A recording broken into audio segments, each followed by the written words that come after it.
Hey guys, thanks so much for being patient with us. We had a couple of technical issues happening. Australian internet is fantastic. But we are here now and we're live and we're with Max Ulichney all the way from LA. Max has come down to do a Procreate 5 painting demo and he's going to go through the brush studio as well. So thank you very much for coming all this way, Max. Thank you for having me. This is amazing. I'm just thrilled to be here. I apologize about my voice. Just I should say for the sake of the audience, the flight I think did a number on my voice, so I'm getting better. I apologize for how I sound, but thanks for your patience. We're all good. We got some hot water here for Max to drink to try and keep his voice up. We're gonna do what I can. Yeah. Thanks, guys. If you're on YouTube, Facebook, please write all your questions in the comments. We'd love to answer some questions for you today. So if there's anything you're wondering about Max's artwork, his workflow, his brushes, Procreate 5 and the brush studio, please ask. It'd be awesome. More questions, the better. Yeah, absolutely. Because it's a stuff that I take for granted that I'd love to answer. It's like I've been doing this for a while, so I'd love to just answer relevant questions from people, however they're interested in it. Yeah, absolutely. Yeah. You've been doing it for a while. Are you self-taught? Art generally. Yeah. I went to art school, but I think as with anything, you get out what you put in. Yeah. So there's a lot of my education was strong, but there was a lot that I wanted to get out of it that I just you only have a limited time. It's 4 years, and I studied CG. That was what I was kind of aiming to do, and that was my day job for 14 and a half years. Yeah. So the illustration thing has kind of largely been just for my personal sake. I mean, I did a lot of like art direction and concept art at work as well. It was a blend. So a lot of what people like, all my fans, to the extent that it sounds weird to say that. It sounds like such a relic. I have a deep day, so thank you guys. But they know me for my personal work. They don't know me. They're not following me because I worked on title sequences for Marvel or something. As cool as those are, it's not what people know me for. So to the extent that so my painting style is largely self-taught and studied in school, but mostly kind of like just pushed myself personally. Yeah, absolutely. And you've been so you were in CG and stuff for 14 and a half years, you said, and now you've moved to illustration, 2D, full time, brush and making, brushes, of course, brush making. How do you stay passionate about what you're doing? Because I think sometimes it can be really hard when you try and make something that you love into your work. It can very quickly lose your passion for it. There's definitely, it's funny because like when I'm doing styles for being a commercial artist, because what we did was we were commercial visual effects and post house. When I'm you have to be a bit of a chameleon, so you kind of put on different styles for different clients. And I love doing that. That's really fun, and it helped me find my voice by giving me just a breadth of skills. But it's easy to take notes when it doesn't feel like your personal style. You know what I mean? Yeah. And then now as I'm getting into doing illustrations that look like my work, getting notes on that is harder than I anticipated. And it's totally fair. If it's a commission or an illustration for a magazine or something like that, they should give me notes. They're hiring me to do this. But there's something about, I have to flip a switch and my brain says, oh, this is what I'm doing now. And my personal work is now desirable as professional work. So it's great. I just have to like modify my expectations and kind of almost be more objective about my personal work, which is, it can be really hard. It's a bit of it's new to me, I guess, in a good way, but it is new to me. Yeah, definitely. It can be really hard, I think, when people are giving you feedback on something that's almost like your baby. In a way. A lot harder to take that feedback. But it's totally fair, and that is the client-artist relationship. And as an art director for most of that time, or a lot of that time, I tend to put my own ideas forward, and so like it's just interesting to kind of flip things and modify my own. I don't know. It's working fine. I'm just like, it's all new to me, and or a lot of this is new to me. So, but it's fun. It's nice to be wanted for what I have just been doing mostly for fun. Or in service of brushes, or in service of just personal expression. Yeah, absolutely. I think we touched on that last week with Rebecca, guys. If you tuned in, about doing the work that you love and having that in your portfolio, and you'll be hired for the work that you love. So Yeah, really cool to be able to do your own thing and get hired for it. But it is a double-edged sword. You know, you end up kind of chipping away at the personal aspect. And I imagine if this keeps going, maybe my personal work maybe this will become my professional work, and then I'll find a new professional find personal something else stuff. for personal, yeah. Because, you know, it was funny, like, apologize, sorry guys. A lot of times my personal work was a reaction to what I was doing at work. Yeah, okay. If it was really detailed stuff that I was doing at work, I would do sketches at home, and vice versa. So my work got more rendered as I got more, as I stepped away from the day-to-day on the, you know, like on the computer, painting everything very detailed, so it tends to be kind of like, you know, what's the word I'm looking, kind of a seesaw, I guess, between the two different, like, amount of rendering that I'll end up doing or things like that. So they tend to react to each other in a way that balances my creative output in a certain sense. Yeah, definitely. Yeah. Well, how about we start looking at the brush studio? Could be definitely. Yeah, take a look at the new brush engine of Procreate 5, which is super exciting, guys. I'm sure you guys are going to really enjoy it. It's really good. It's really good. It's such a huge upgrade. Yeah. It genuinely is. So you've been using it for a little bit now. I've had the beta for a little while. Yeah, you've been must have been one of the first people that we gave a beta to. Flattered, thank you. Yeah, it's all good. It's all good. Yeah, so you've kind of seen what's been happening with the brush engine and the development of the brush studio as well. So how have you been finding it? I'm really enjoying it. It's funny because I'm like, you know, you guys know I make brushes, but I'm kind of relearning how to do certain aspects of it. It's going great, but there are like just things that I'm experimenting with. You know, there's a lot more avenues to explore this time, which is really exciting. Some things that I've been wanting to make watercolor brushes for a long time. Yeah. Coming off the gouache pack, it's a natural progression. And so I've got kind of half a watercolor pack that I sort of branched off of the gouache pack. That's really exciting. So you want to make sure they look great. They want to live up to, like, that gouache pack I spent 11 months on. So yeah, I think I started showing people on Twitter or telling people on Twitter about it before you'd finished developing it. I didn't realize it wasn't out yet because it had been in development for so long. And I took a long time on that one. Guys, you should buy this. And I remember you jumped in at one point. We're like, thanks, but it's not actually out yet. But it took a long time because, like, gouache is one of those mediums that everybody uses a little bit differently. Yeah. Some people, you can use it like watercolor almost. You can use it a lot like opaque, thick, you know, graphic stuff. So that everybody interprets it differently. And I think it's nice to like kind of Sorry, we're having a little bit of a techno party on the side here with the teleprompter. It's changing different colors with all your questions coming in, guys. Sorry, I'm distracted. This is all new to me. This is a great setup, by the way. I apologize. I'm just reacting to everything else. Pretty good for an amateur setup, hey. However, so I wanted to branch off watercolors because it seemed like a natural progression. So I was getting really kind of too heavy and some of the washy, thin stuff with the gouache.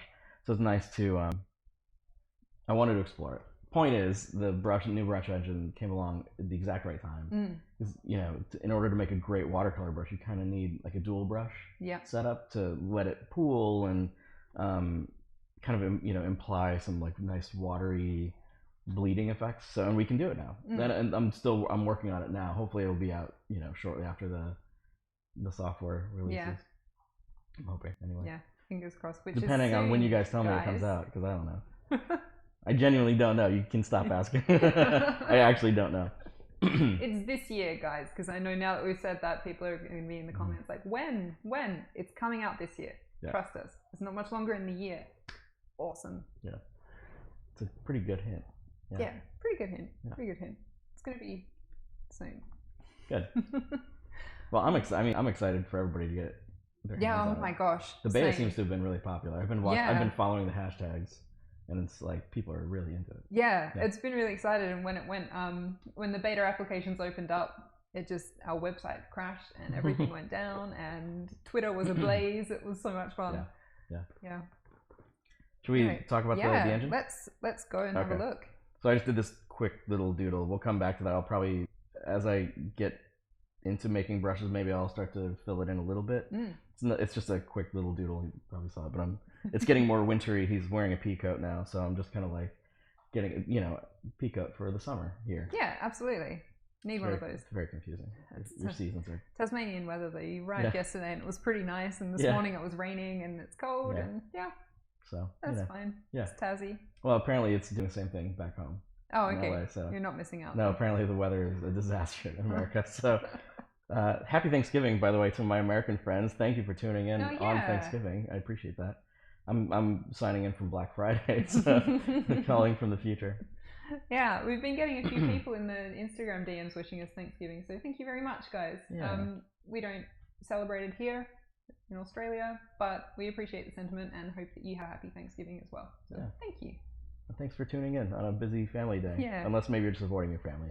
As it seems to be a couple of people on Instagram posting about the best ways to avoid family. This is probably a good time to say hi, Mom. Hey. Anyway, so I guess if you can see my screen, hopefully, I will start getting in some brushes. So these are sort of just, I don't know, I'm sort of playing with a bunch of different random things and branching things off. My brush creation process is pretty random. It's just a lot of experimentation, honestly. I'm also trying to, I'll find references of brushes and effects that I'm trying to match. But a lot of it is just, honestly, it's just screwing around. There's a lot of just scribbling and speaking of scribbling, actually, if you can see this, I don't know, the drawing pad section is a lifesaver. This is so good. Yeah. Just the fact that I can scribble and then also get instant feedback. Let's see if I can show you something. And just play with the settings as I go is just so much fun. Yeah. So I don't have to like jump out, scribble, no, it didn't work, and then play with the slider again. I can see, it helped me actually understand some of the math that was going on behind the scenes a little bit better. And because, there's a lot of just like try setting, scribble, and try to make the same stroke again. Yeah. With the same pressure generally, and that doesn't always quite work. It's taught me how to use the brushes better, or how to create brushes better. This is nice. One of the things that I love about Procreate's interface generally is just how it's very like just space friendly, and so you can expand things and change a color. And so this is maybe easily missed by people who haven't really dug in a lot. But I really love just being able to change the color and clear the drawing pad and all this different stuff. But anyway, so it's nice for color dynamics to have some color options here. Yeah, definitely. Which we can get into. I think that drawing pad on the side there was, I mean, I haven't really done a lot of brush making, but for me, it really changed how I thought about the brushes as well, and being able to see those changes in real time. I remember when I saw that one for the first time from, I can't remember who showed me in the engineering team, but someone showed me and they just like changed. I think it was the spacing. So the stamp just kind of expanded. You can do that. Yeah. It's so intuitive. I love it. That's a good one to test actually, because it's very visible. It's a really good example of it. And I remember seeing that and just kind of going, whoa! Oh wow, you can do that streamline too. Like, you guys, this is so cool. So much fun. But even things, just like jitter and to help kind of understand the difference between jitter and scatter and all the different things that you're allowed to do with this. I mean, it just helps you understand it a much more I don't know, more comprehensive way. It's kind of nice. So I guess should we answer a question, or should we? I don't know. Yeah, I'll just let you guide this. But I saw the question as I was doing it. We had a question up from the audience, guys. Someone wants to know whether the new brush engine changed the way that Max makes his pencil brushes. The pencil brushes, it's funny. They might actually soon. The pencil brushes probably aren't going to be the ones that really take advantage of all the new power. Pencil brushes are pretty possible to do without a lot of compromise before. Yeah. Doesn't mean there won't be like excellent ways to make, like I'm not going to say no, because definitely everything's going to help. This is a great engine. But there's a new, where is it? The grain settings are a lot more, there's more options there too. So if you see the way the traditional way that Procreate has handled grain has been this moving grain, I guess tab mode, whatever you call it. Texturized grain is much more like if you've built brushes in other apps, this might be the way that you're more familiar with it. Yeah. So it's more like if you pick a paper texture, you're kind of like almost like dry, almost like kind of dry brushing across the top, you'll see the grain in a much more deliberate way. Yeah. So that could be a way to make some nice kind of thinner pencil, or like maybe charcoal or something with like really thick grainy paper. Yeah. That could be a good way to do it. So there will be definitely new options coming. I really prefer moving grain, I think, as I've been building new brushes in 5, just because it's A, it's what I'm used to, but B, I just think it's a little bit more sophisticated, a little bit more options. But I'm using both. The watercolor brushes I'm using, the texturized stuff in combination with like the dual brush stuffs, I'm using moving and texturized on the different brushes. Yeah, okay. Which gives you a lot of really interesting options. So I think when we're talking about watercolor brushes in particular, texturized is really, it'll give you a pure look at your grain source, I think, generally speaking. But there's other ways to use it as well, but that seems to have been my experience generally so far with it. So I think that's cool. I think the quick version is you'll probably see more benefit with making a more unusual brushes. Yeah. So many options in the new brush menu. Just taking a beat here, guys, to say sorry, the construction noises, if you can hear them. We have some apartments going up next door to the Savage, Procreate HQ, so can't really do anything about that. Well, you guys are raising the real estate prices because you just have this beautiful studio, right? So everybody wants to move in. Everyone wants to live near Procreate. Yeah. Exactly. Yeah. Good location too. Restaurants, everything. By the way, Hobart is lovely. I'm falling in love with this place. It's so nice. I'm really. I mean, it wouldn't be the worst thing if you moved here. It's true. Yeah. I could be here all the time, and hopefully my voice wouldn't sound like this. Be able to jump on more streams and not worry about your voice. That's right. That's right. Yeah. I actually did look. I was walking down the street and saw some home prices, and I was like, have some more packs, but it's not too bad. No, it's pretty good. Yeah. Pretty good. Maybe if this watercolor pack works out, you guys. If you all buy the watercolor pack, Max can move to Hobart. Just saying. We've got another question here. Someone would like to know how the primary and secondary brushes behave when you combine them with a dual brush. So good question. Yeah. I actually have a little bit of a mini demo ready to go. So I have these two sort of like kind of developed brushes. They're okay. They're kind of like sort of proto watercolor brushes. They seem to do okay. This isn't like a perfect demo. Here, how about this? Before I get into that, I'll show you the brush that I'm really happy with. Yeah. In fact, I've been using it. Let me show you. I'll show you the result of how I used them first. I used these on these. I did this Bewitching with Max stuff around around Halloween. I really wanted to do more of those, but I ended up getting busy with other stuff. Let's see. Can I turn off the color on this? Where's my sketch? So by the way, if you didn't know, you can hold down the visibility checkbox and it'll isolate. So you can see the ink. And can you see that?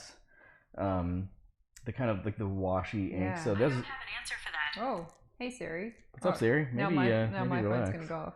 How do I stop that? Well, anyway, sorry about that. That might happen again. We'll see. But you can see this like great puddling effect. Yeah. I kind of tripped over this effect. I was trying to make something like this, and I was like, oh man. So this was like, oh, I guess I'm making watercolor brushes. But the second I made this, it was the one that like, a lot of my brush process is like, screw around until you find something that like, oh, that feels good, and then just branch a million variations off of that. So this is the one that's probably going to be the basis for a lot of these. Cool. But just the way these things all interact is really lovely, and that's being done with the dual brush. So before I forget, there you go. And then I'll show you a couple other examples in the same series, just because I was fresh off of making that one, and I just love the way it looks. So all that stuff under the hat, all that filled in stuff. Yeah. I was looking at other people's Inktober's as it was going on, and I'm like, oh man, how do you get all that sophistication in the darks where it's not perfectly digital black, you know? I have a lot of brushes that do something like that, but nothing quite with like a really crispy edge, and also kind of just this like flowing sort of ink. So this is coming in the watercolor pack. I'll have that one in there. But let me show you. I'll show you this brush so you can see it in action. So you can see when it's thin, it's just an ink brush with a little bit of a broken up edge, just, you know, something like a Shiyun Kim kind of slightly crispy, it's just kind of nice little, like, just barely touch it and it just like kind of shreds a little bit. But if you give it a little bit more confidence, it'll it starts to get into this really beautiful I may have slightly messed with this brush, in fact, because I've been experimenting for the sake of the stream, so I may have maybe slightly broken a setting. Which, by the way, in the beta, there's a save state thing that I probably should have used in this case. No, which is very nice, by the way. Yeah, really cool. Hey, so for all of our brush makers, you'll be able to be making your brushes, and you can set a save state. So then when you go to, like, if you mess with the settings and you don't like it anymore, you can reset and it'll go back to that save state. That's part of our new little system with custom brushes, in that you also have like a signature page at the end. So if you're a brush maker, I'll show you. You can, bring it up. You can put your picture in there, sign it, and write who the brush is by. Can I report a bug? My signature is up down. Is it? I don't know how that happened. I don't think I was drunk when I made this brush, but anyway. Ah, dear. So, hey, look, it's a beta. There we go. It's a beta, right? Beta software, upside down signatures. But anyway. So yeah, that combined with the save state. So now when people buy your brushes, it's going to be very clear who that brush was made by, and on the off chance that we get some maybe thieves, brush thieves, you know, they can't resell them. I see you guys. I'm watching you. They can't resell them as their own brushes because they'll have those signatures embedded in the brush, which is really cool. Very nice. Yeah. It's such a nice way to like acknowledge the community. It is. Yeah. It's really, I mean, it's, you guys have the best engine out there, I think. And so like to recognize it and just, you know, I just I appreciate it. Yeah. It was really cool.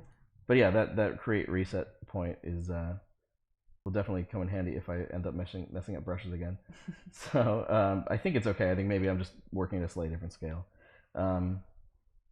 Point is, what was I showing you? Oh, dual brush. Okay, so I'll give you a quick dual brush. So I have these two puddles, or I puddle clean, which is a very, well, it kind of does what it says. Oh, I guess I've been messing with this one too. Look, I do this for you guys. I'm kind of messing it. We apologize for the delay again. I ended up going ham on my settings while we were waiting. So maybe I'll try this one instead. This is kind of a clean. No, I don't want to do that one. Well, I'll use this one. Hopefully this doesn't screw up. Okay, so I'm going to use my puddle clean and this flat soft. And basically what this will be is like a, you can see it's kind of a soft edge. It's not very interesting on its own. It's fine. But what that's going to do is going to be a subtract on my watercolor brush.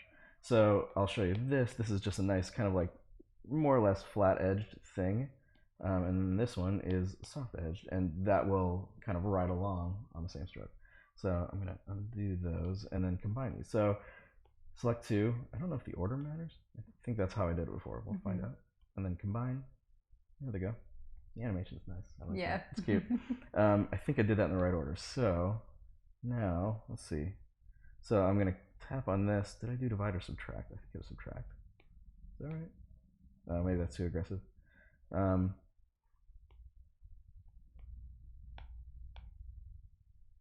think that's doing, oh, there it is. Yeah, there it is. So you can see when I'm, what's nice about this too is you can go into the settings for each of these brushes by tapping on one or the other. So I can make a stroke, and because everything's live, I can play with the settings on this. Do I have the wrong order? Can I flip this? Let's see. I swear I've done this before and I'm blanking there. Hey, Michael. What's up, Michael? Should be hanging out with your family, man. Come on. I appreciate it, though. I shouldn't be talking to the screen. Talking to the teleprompter camera. I'm new at this. I'm not a on-camera talent. Georgie's used to this, but this is new to me. So yeah, you can kind of see this. If I make this a little bit more aggressive, it is set to divide. I think there's a funny interface thing going on. I apologize for exposing that, but you guys will find out about it sooner or later. Yeah, it's all right. Beta software, we're expecting that. Yeah, I mean, it everything works. You know, it's just it happens. So there's different properties. Forgive me, I'm doing this under pressure, so it feels a little bit like I'm. Let's see, that's what I was looking for. Flow. So you can see the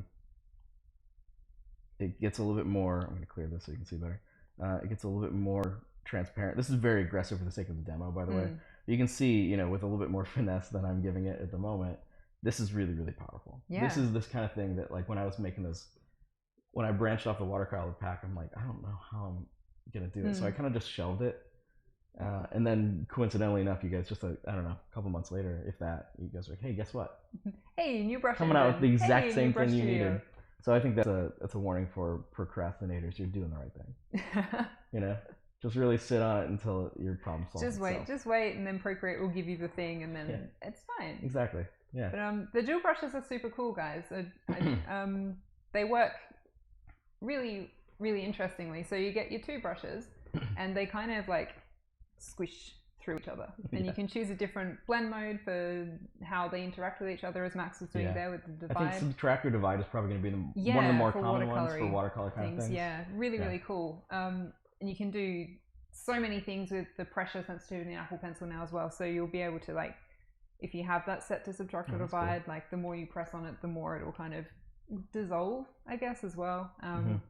But it's nice too, because one thing I really love, maybe this isn't the best way to demo it, but now you're getting live things as you scroll. You can see how they interact without having to kind of guess and scroll and tap and scroll and tap. You know?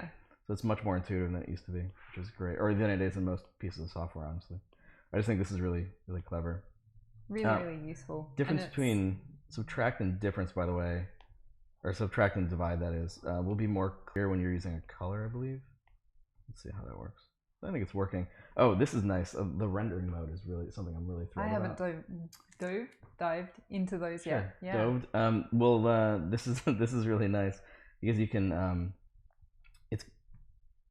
I'm sure there's more math that goes into this than I imagine, but there's a sense of, it's almost like an order of operations in terms of, maybe that's too nerdy. It doesn't matter. Basically, you can pick this, and especially with transparent things and with color, the effect. Let me set this to divide. I believe divide might make this more apparent. I may have messed with my settings too much by now. Yeah, I think I've maybe just screwed up my settings in playing with this.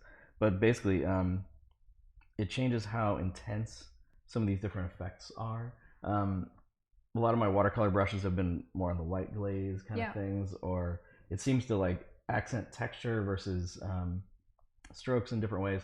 It's just something to play around with, honestly, and you're going to get a lot of variation out of these, which is really exciting. But it's been really nice for water effects because, like, as you get into some of these dual brush things, you get funny color interactions with some of those blend modes. And this seems to solve a lot of the things. Basically, like, you get really intense dark colors in some cases where you don't want them. Oh, actually, I should say that's with like blend modes. Where is it? Rendering. Oh, right. Okay. So if you do, if I have this set to multiply, and then like intense blending or some of these others, there it is. That's what I was looking for. Yeah. I was on the wrong brush. It does these funny things. It gives you this like weird gray effect, which I'm not going to get it too far into the math behind it as far as I, understand it a little bit, but it seems to be that like it's like doing like a per stroke multiply and then subtracting or dividing the other brush out of it. But what happens is you get this really intense like dark red, black, and then you subtract out of it. So I'm like, oh man, I really wanted to do the subtract after the color, and that's what some of these other ones do. So it's like it's exactly what I was looking for. So it's brilliant. It's just the fact that you have the option now is huge. Yeah. Sorry, I know that was a long tangent. I apologize. For a brush maker, this is important to me. It's really exciting. It really is. It genuinely is. Like, it means that they're listening. I mean, I actually had I spoke to you guys when I was making some of these original ones. I'm like, I just want something like this. And then you ran with it and like made something better than I could have asked for. So it's just, the fact is you're listening and responding brilliantly. So thank you. Yeah. I know it sounds like I'm just blowing smoke, but really, like, this stuff actually matters to me. So I apologize. This is nerdy. And these watercolor brushes that you're developing, you're planning to release those for Procreate 5? Hopefully, as soon as close as possible to launch. Yeah. I don't know what day it's going to be, but I have, I don't know that they're going to be out there this year, just due to the holidays and all this stuff. Honestly, but hopefully within like a month, I'll have them out. So don't get too impatient. They're coming. But I've been, working on some stuff for you guys, and so I've just haven't had the chance to be like full on the brushes, but I'm having really a lot of fun with the beta, testing other stuff for you guys as well, just like getting feedback and notes. But it's been lovely, so I'm really happy with it. And where can people buy your brushes, actually? Oh, thank you for asking. Well, you can Max has got his hat on. I mean, where else are you going to wear these? Yeah, right. Like, I'm not going to leave it at home for this. Maxpacks.art is my website, or you can get them on Gumroad. Just search for Maxpacks. Yeah. Spelled like this. Would recommend, guys. I've used them as well. Yeah, really good stuff. There's some merch out on the table outside. So I've got some pins and patches. The ones you guys didn't get at Lightbox, they're all out here now. So. Yeah, I think they've all been snapped up by everyone throughout Savage. I think they didn't last very long. Yeah. But I believe that our team here have put the links to the brushes in the caption section of this video. So if you want to go and check them out, click the link, go and take a look. Thank you. Yeah. Should we talk about more of this stuff? So I think some of the taper things has been in there. I'm not going to necessarily cover that unless you think it's worth going into. The stroke taper stuff is really introduced it. The interface is things back. The interface is cleaner, more intuitive to me now. Definitely. So I really enjoy that. You can link tip sizes and do a lot of this kind of stuff. But the fact is, you have feedback on it now. This is maybe not the best brush to demo this on because I'm just doing funny things. But I mean, with dual brush, I don't know that I'd do this. But with like an inking brush, it's huge. Things, yeah, really in fact, good. How about this? We'll do that with that fountain pen. So we'll go in here. So you can see the effect of some of that better. I'll give you a cleaner line. This one does. Oh, actually, I should say I love the pressure on some of this stuff. There's a pressure curve. Oops, pressure curve. There it is. That I've got on this one that I really love. Just the ability to like put a more nuanced pressure curve on this is huge. So I have all this nuance down when it's thin where you want it. You know, because like I don't know. It's like most software is just linear, but the fact that I can put a pressure curve on every setting, all these are numeric pressure curves, so you can be really precise with it, which is awesome. It's just it's an advancement on what was there, but it's just better. Where was I going with that? Taper. So clear this so you can see what I'm doing.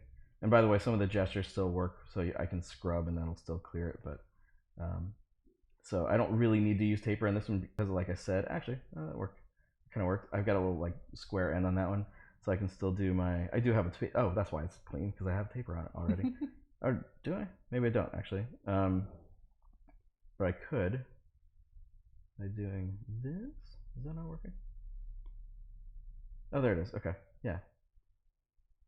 So you can kind of see it's subtle. You know, it doesn't need a lot, honestly.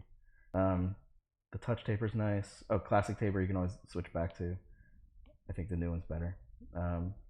But anyway, so like a lot of the stuff that you're familiar with is still here. Of course. It's just sort of the interface is dramatically improved. Just the fact that it's all like easy to flip through and you use the whole screen, which is excellent.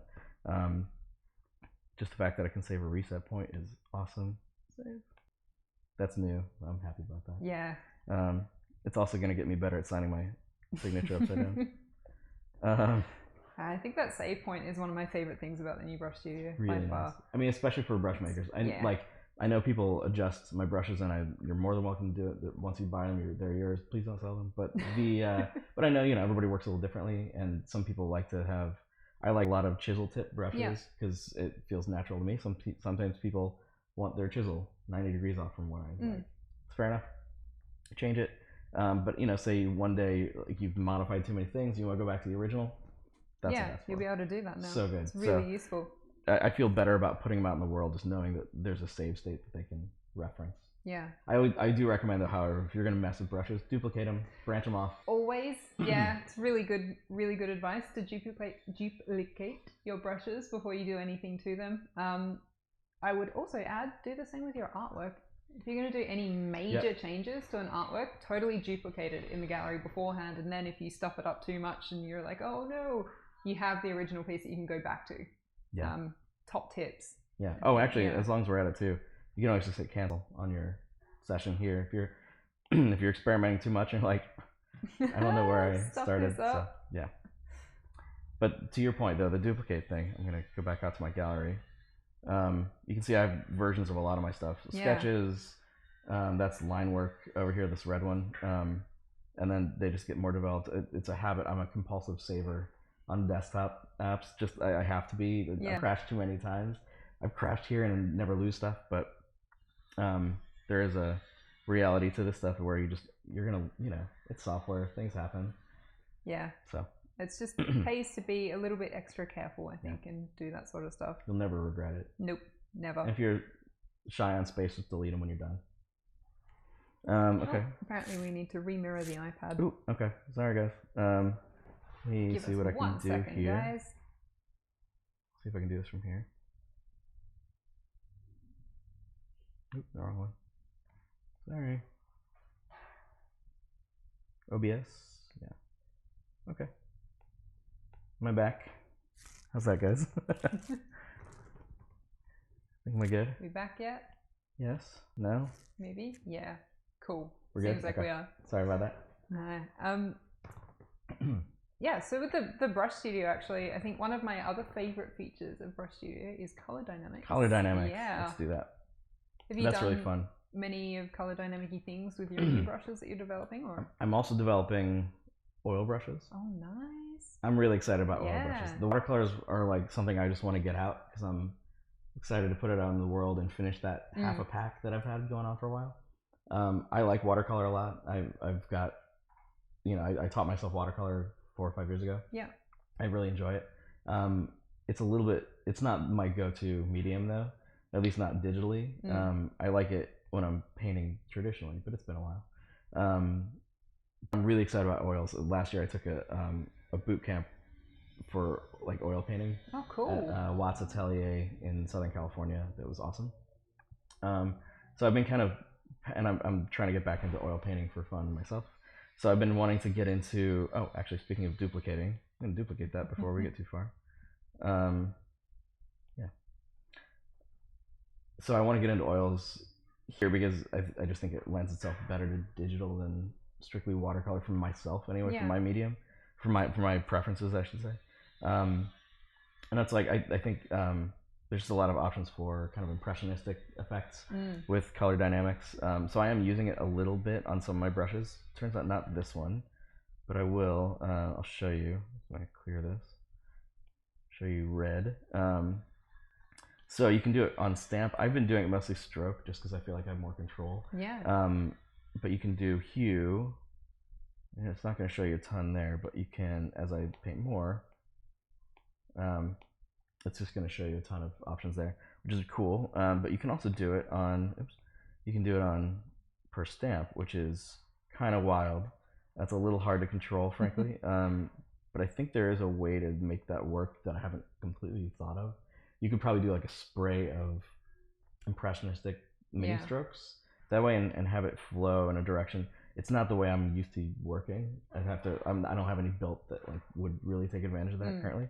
But it's cool. I'd probably want to space things out a little bit better so they don't overlap quite as heavily or things like that. I see a lot of concept artists use a lot of like per stroke color dynamics, which could be a great option for people doing like rock strata or bark or anything else like that. Yeah, definitely. Fur, maybe something like that. I think that color jitter or color dynamics in stamping and stroke is it's really common. We see it quite a lot in concept art, a lot in sci-fi stuff as well. Yes. Yeah. It's a great way. It's a good way to underpaint too. Yeah. And I like to create kind of a mess before I get into the finish. I'll show you one that I really did that on. Not to go too crazy. I don't want to be too scattered, but look. If you knew me. So this is a piece that I did recently for Earthdraw 2 from 3D12. This is a really brilliant campaign they're doing. You can buy a print of this for charity. Say, are they still out? Are they still? I believe it's still going on. Just a little extra plug here, guys. I think it is. Yeah. It was directly inspired by the burning rainforest and everything, and climate change generally. This is a really important event. You can buy prints, and they go to benefit the rainforest and some charities in England as well, where they're based, where 3D12 are based. Point is, on this, I used a lot of color dynamics on this per stroke, and I created this huge mess. Maybe I can time lapse this for you. It's probably more useful. I like to create a big mess underpainting, and in this case, I did sort of an overlay with a value painting. Yeah. So I'll skip forward. You can see I just kind of created a big medium tone mess that I could work into, and then I did a lot of value on top, and then kind of overlaid it, and then I painted on top. So I kind of just like made a problem for me to solve. Yeah. I think that leads to a lot of more traditional looks, because when you're working traditionally, you're going to be layering, and I like to work loose to tight in that way. That I think helps that sort of mentality. So at this point, I'm painting on top, and then some color corrections at the end.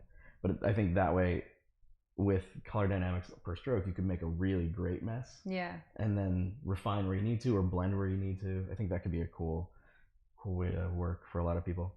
Definitely. Or especially if you're, just want to make a big colorful thing. It's a great way to start,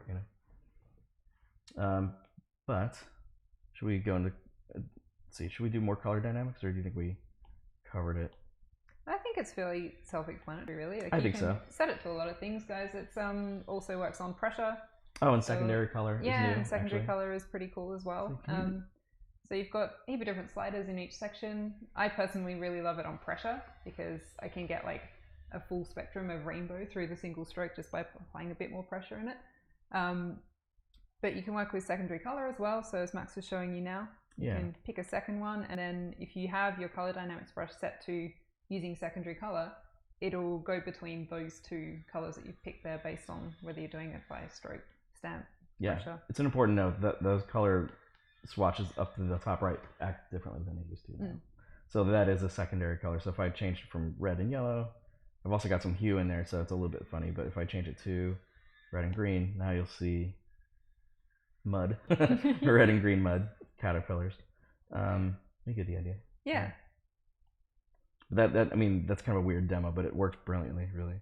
And same thing on stroke. You can imagine how all that stuff extends. Yeah, works really well. I think that's probably more useful maybe on stroke, for kind of oily effects, kind of like a dirty, kind of like a uncleaned brush, kind of effect. Yeah.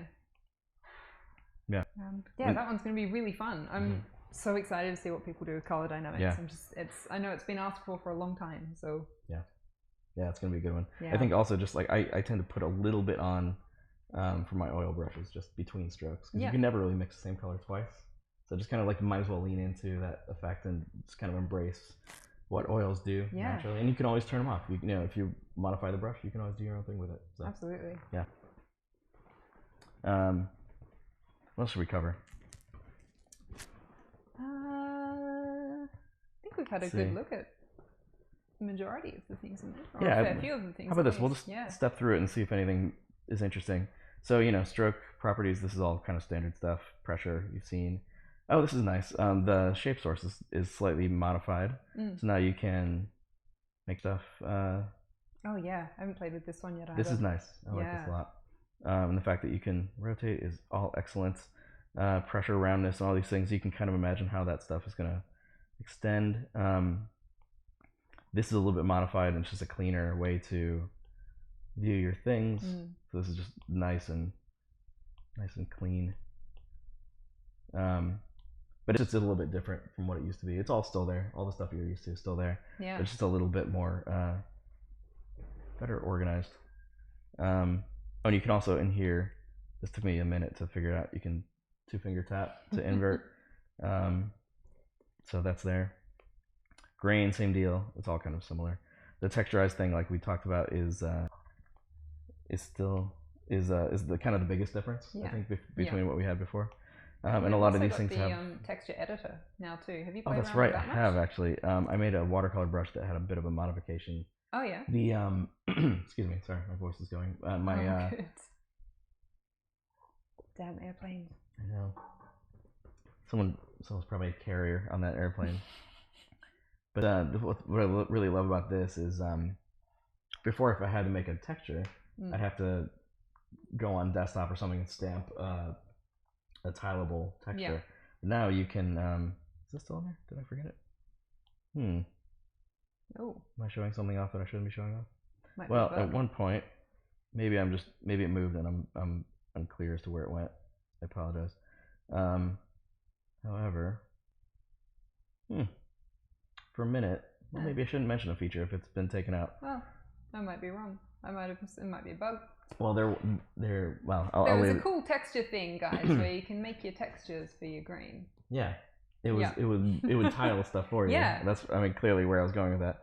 Unless it moved or I'm just doing something wrong, it should be there. I am unclear as to where it. The button was invisible. It's just Sorry. invisible. Well, it might be to do with the white interface, actually. Light interface. Oh, it could be. I found that the light interface is better for me making brushes. Because the other way, it's a little abstract. Going white on dark is a little hard for me to... And it's also for color stuff, it made it hard for me to see. So my whole interface is light interface now because of that reason. Auto repeat is really cool. You can see what it's doing. It's very, very cool. And you can also use this within your stamp tools if you need to make something like that. But this is just brilliant. You get the idea. You can see what it does. But I really enjoy that. Come on. Well, might have a little bit of a delay here. There it is. Border overlap. You get the idea.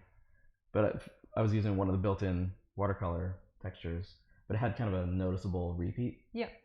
And so I just tooled with it, got rid of it that way. It's great. Great new texture. So now I have a slightly customized thing, but you could use a photo for this. You could use whatever you want. So you don't have to like have a scanner and have a whole thing. You can kind of just get going. It's great. It's really nice.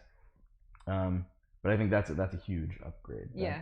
Just having really that native is saving me from just sitting at my desk and doing my typical thing. Not that you couldn't do it with kind of manual tiling, but just no, you could. But it's just easier to have it all in the same space, I guess. I'm basically doing the same thing that's doing anyway. Might as well use it. This is great though, and you have wet edges now.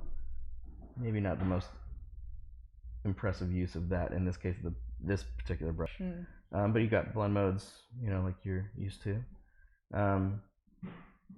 Wet mix is still here and looking better than ever.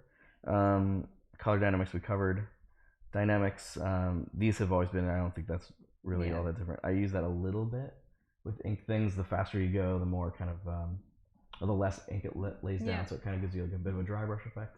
It's pretty subtle. It's not the kind of thing you're going to make a whole... You don't want people to be like, why is this not behaving if they have a faster hand than other people? Yeah. But, there is a certain amount of reality to the way that works, which is cool to have. So, it sneaks into some of my brushes here and there. But then I guess, the tilt is nice, so you can visualize it better. Yeah, tilt is cool. That's nice. Just the ability to see it in action is great. I don't know what setting I had it at before. It was at 0, but I have a sweet spot for a lot of my tilt stuff, depending on the effect. It's much more noticeable in pencils and for sure. ink and things for like kind of dry brush effects. Properties. So a lot of this stuff is, I think, more or less unchanged.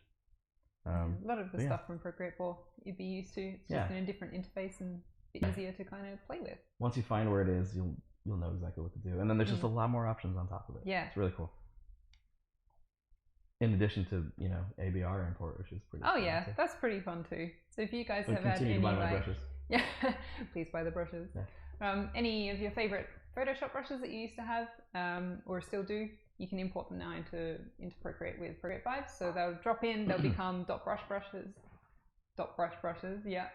and you can alter them with any of the same alterations that you have in the brush studio. So, well, I will say I do think this is a better brush engine. I mean, thanks. Personal preference, but I really do think it's more powerful. Like, I think it's worth pushing and experimenting and learning new options, not just getting stuck in your old ways. Like, I know personally, like this is my new home for art just because I prefer it. But I had to question my previously held sort of beliefs that Photoshop is the one and only way to go. I think it's just it's worth bringing your tools over if you really can't live without them, but it's also worth broadening horizons. And I stand by my brushes. I think I make some good stuff, but it's not for everybody. I get it. I'm not trying to pretend like I'm the only person in the game. No, it's a bit of a learning curve to all new software, but I think if you can push through that, it can really help creativity as well. Trying something new is always good. I think it's always been good for my creativity to use an unusual or difficult brush. Because it just makes you think differently. If you're stuck, I think it's a great way to do that. As well. Yeah, like if you're just kind of stuck doing your same thing, and then you go, play out of the box, I'm going to go to the art store and buy something completely different that I wouldn't use. Yeah. I literally just bought some water-soluble graphite up the street. Oh yeah, yeah. So but I don't know how to use that. I mean, the whole point is to push yourself outside your comfort zone. Yeah, right? For sure. We've got a few minutes left, so if you guys have any more questions that you want to ask, please put them through. But otherwise, maybe we should do a quick painting demo. Some fun. Save my voice a little bit. Yeah, save your voice a little bit. Apologize, it's getting worse the more I talk. I made this brush recently for that 3D total piece, that blue piece, and I've also got a couple of these other ones that I've done for another demo recently, which is kind of a nice little like old school simple gouache brush that will be attached to a thing you can buy soon.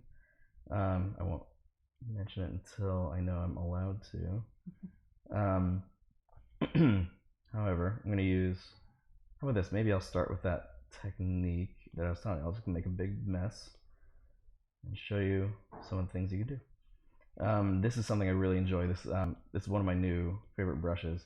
It's not an everyday brush, but it's a terp scrub. Oh, cool.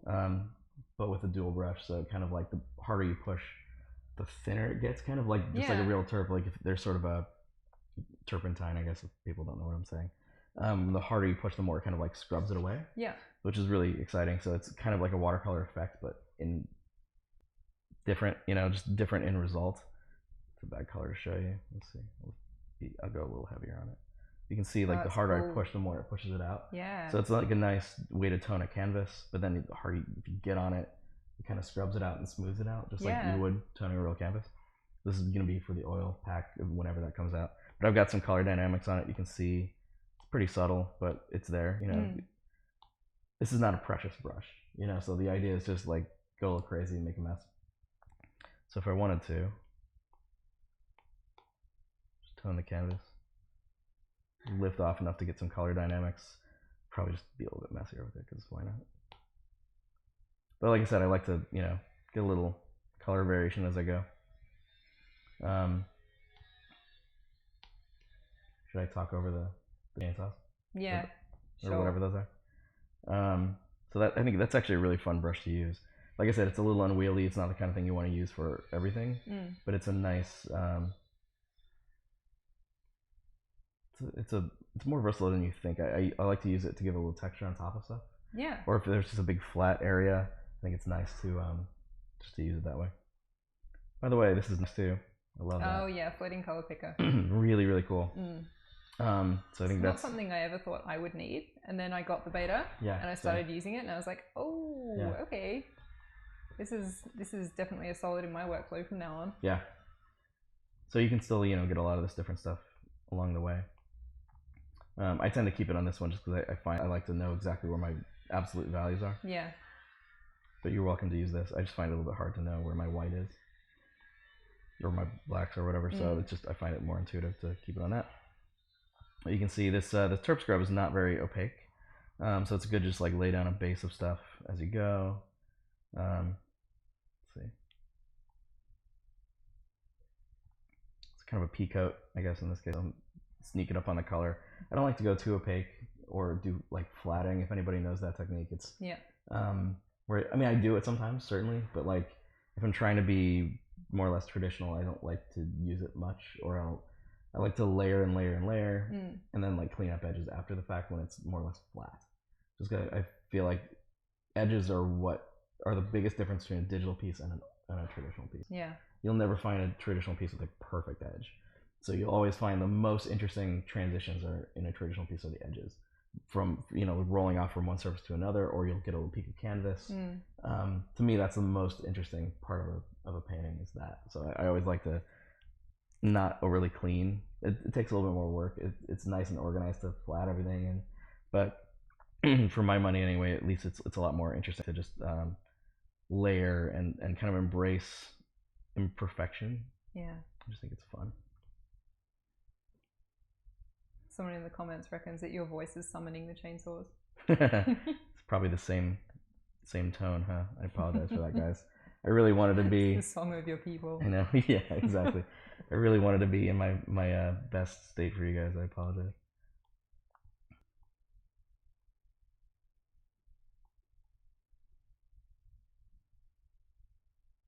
It's always so relaxing to watch people draw. I'm sure you guys are the same. That's why you're watching this live stream.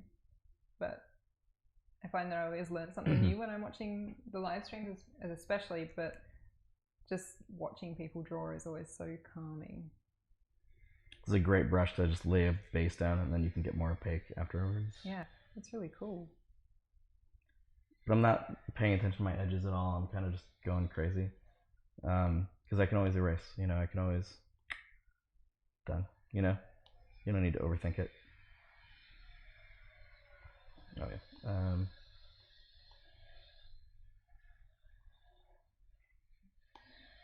I like to kind of keep it in the same color family more or less. I don't like to do too much like red, yellow, orange. Like I'll try to kind of cluster my warm colors a lot, which is nice. I mean, this stuff is really, it's a good way to show that, you know, the some of these kind of think of them like analogous colors really, is a good way to share that. But it's kind of more into that's what's going on in my head a lot. So it's cool to share that and let people see. Oh yeah, that's what I'm aiming for. But it's like it's much more visual. I know myself. I prefer to see things that way, just because it's just makes sense to my brain. So even when I'm doing browns, I'll like more like desaturate if I want to make it feel browner, and less like the skin tone or something like that. There's a lot of translucency in the transition between like skin and hair that if you pick like a totally different color, it'll feel like a wig. Yeah. You know what I mean? That kind of thing. Not that I'm being like super precious about this painting, obviously, yet. But I don't like to do that too early because then you're going to fight it as you work. So the earlier I can kind of establish sort of a color harmony between some of these things, the better off I'll be later, where I don't have to like blend, I don't have to fight it. Yeah. Do you go into a piece thinking of a color palette already, or do you just kind of grab something and go with it? It depends. You know, like it depends on the focus of the piece. A lot of times it's important to the narrative. It's always in my mind. I like a lot of big, bright color, and it's always part of the strategy, of course, planning and painting. But it's sometimes I'll just I know my value structure better than I know my colors. Yeah. That I can kind of tell you. I have much better plan for my values usually first. Yeah. Okay. Because it's just less variables, and it's also more. Can I show you that piece? Yeah. I don't want to get too far into this. I'll hold a little bit back, but this is a piece that we just worked on. Just did, yeah. This is a literally really good just example delivered it right before I got on the plane, basically. Yeah, the day before, pretty much, yeah. So this is a piece that Max actually worked on with us for the Procreate 5. Yeah. So you guys haven't seen it yet. I'm gonna hold a bit of it back. Yeah. I'll show you some early stuff, and I'm not gonna. We'll do the big reveal later. But in this case, this is the kind of the first version of it that I shared with these guys. This is something I'd had in my head for a while. I visited Huntington Gardens in Pasadena. That I love that place, but it's a lovely botanical garden. And on the way to the Japanese gardens, there's just one little clearing that really caught my eye. It was like just an overhang tree, and the light was hitting it just right. I was like, this feels like a staged scene, sort of. I was like, it just landed in my head. I didn't realize until later I was painting that scene, which was funny. It wasn't like super conscious, but I came back to it and I was looking up reference through my paintings. I was like, oh, of course that's where it came from, or my photos. That is. It's like, so that's exactly what I was painting. It's almost identical. But it's nice to just, you know, life experience is a good way to filter. I mean, we are filters for our experience, right? And so going to gardens and things, I had a bunch of photos for. They had like bonsai trees at this Japanese garden section, and I was like, oh, you just scale these up and you got like a great concept art tree.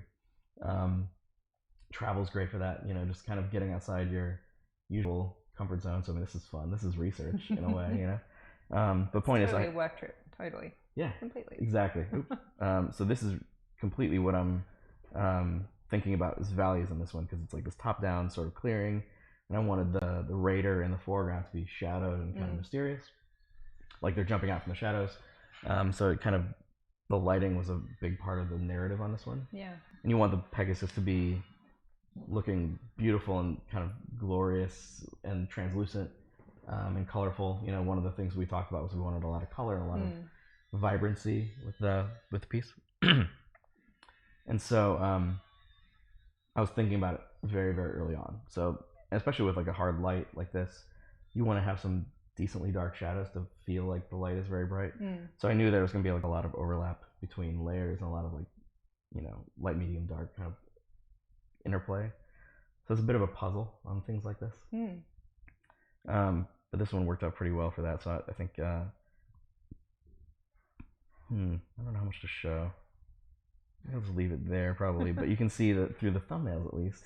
Yeah, some of the color that we're talking about. Some vibrancy happening there. So a lot of that was sort of just like overlays of playing with different kind of color options, but it's mostly local color. There wasn't like a lot of colorful lighting in this one, so. I think we're being given the go-ahead to show it. Oh, okay. Actually, yeah. So. Right. Well, this is the big First reveal, look guys. here, guys. Here we go. There it is. Yeah, beautiful piece. Thank you. I had a really fun time with this one. So I was using color dynamics with this. Some of the oil brushes that I showed you. Some of the gouache pack for the grasses and things. There's a lot of good like shredded things in there, but a lot of color dynamics around here. All the values are very grouped, but there's a lot of warm and cool there. Apologize. I'm gonna take a sip of water. No, all good. I'm losing my voice. All I good. apologize, guys. We haven't got much longer as well, guys. I think we're actually questions would be great. A tiny bit over time. So if you've got any more questions, get them in now before we start to wrap it up, I guess. But yeah, so it was nice to like play with some really hard glowing light and a lot of this warm, cool stuff I'm really happy with. Yeah. You know, like this translucence thing. If you go here, actually, let me see if I can do. I'll do a grayscale so you can see how much it's basically the same value structure as it was. Set this to color. Oh, by the way, this is the nice update. Yeah, new plan mode menu. But you can see the values are very similar to the way they were. So you can see it's still just like grouped medium tones. You know, it's a lot of warm, cool, but it's not a lot of value change. It's almost identically the same value, which is great for translucency and fur and feathers and things. It's really fun. Yeah. So you can get a lot done with just a little bit of like hue change. We have a question about color dynamics and wet mix. Oh, again with color dynamics, yeah. So someone wants to know whether color dynamics works well with wet mix brushes. That's an interesting one. I've not played with that myself. Have you had a chance? It works as expected. Yeah. I think, you know, I don't think there's too many surprises. I've got some color dynamics on the stroke, not on the brush tip. Yeah. Here, do you want to try it? I don't know the answer, but I suspect it's pretty intuitive. We'll make a big example of this. Let's see. I'll do a big red color. Let's try this one. So this has probably too much jitter. Let's see if I can. Where was it going? Scatter. Yeah. Color dynamics, and we'll do.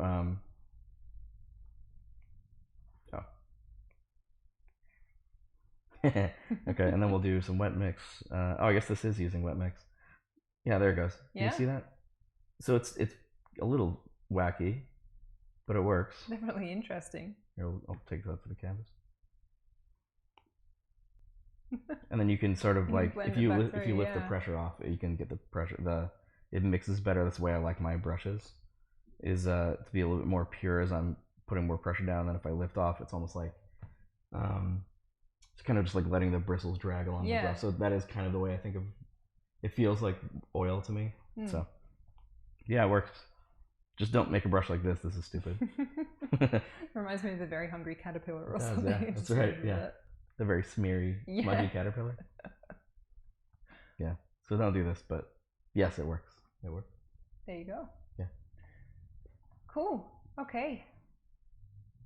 I think we might be just about done. Okay. Yeah. If you guys have any questions for Max, you can find him on Instagram, of course. I can't quite remember your handle off the top of my head. Is it just your name? Just my name, Max Ulichney. Just his name. And otherwise, thank you very much for joining us. Thank you for your patience with the technical issues that we had earlier this morning and for the chainsaws that Max was summoning with his voice. Yeah. I hope you enjoyed it, and we can't wait to release 5 for you guys. It's going to be great. And soon. Promise. Cheers, guys. Thanks, guys.